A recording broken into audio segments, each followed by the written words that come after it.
Hey guys, in this video I'm going to show you how you can download and install Oracle VirtualBox on your Windows 10 operating system.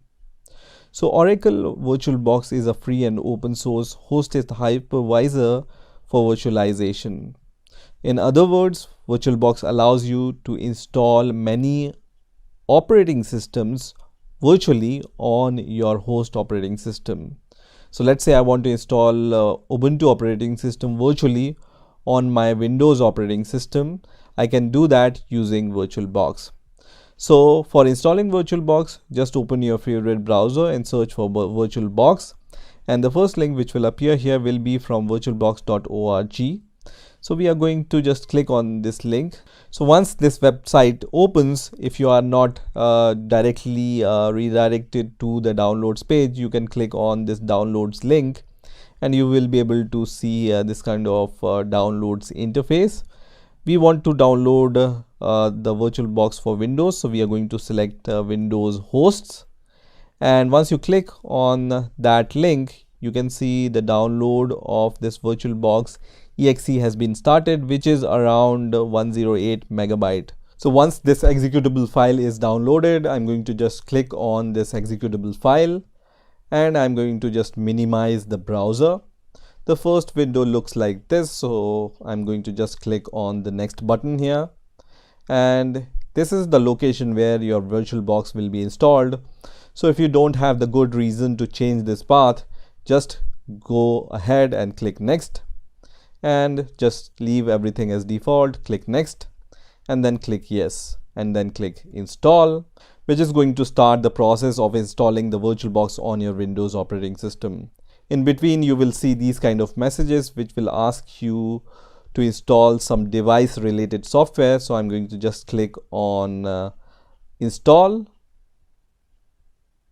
and then you can see straight away here this Oracle VirtualBox icon is created, and after some time you will also see this message which says the installation of VirtualBox is complete, and just leave this checkbox checked, which is going to launch your VirtualBox after you close that window. So this is how VirtualBox looks like. You can close it, and I'm going to once again open it using this icon. So on VirtualBox, you can create any virtual machine by just clicking on this new button here, and you can see there are different type of virtual machine you can create. For example, Windows, Linux, Solaris, BSD, IBM, macOS, and other.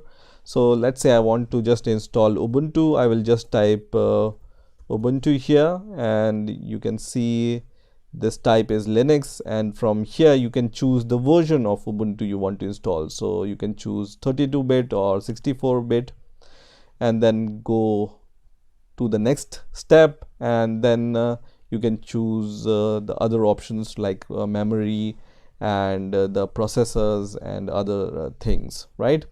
The most important thing you need to have to install a virtual machine on your host operating system is the ISO file. So you can download, for example, the Ubuntu desktop ISO file from the Ubuntu website, and then you can just use that ISO file to create a Ubuntu virtual machine, which will allow you to create Ubuntu virtual machine and work with Ubuntu on your Windows operating system. So this is how you can download and install VirtualBox on your Windows operating system. I hope you've enjoyed this video. I will see you in the next video.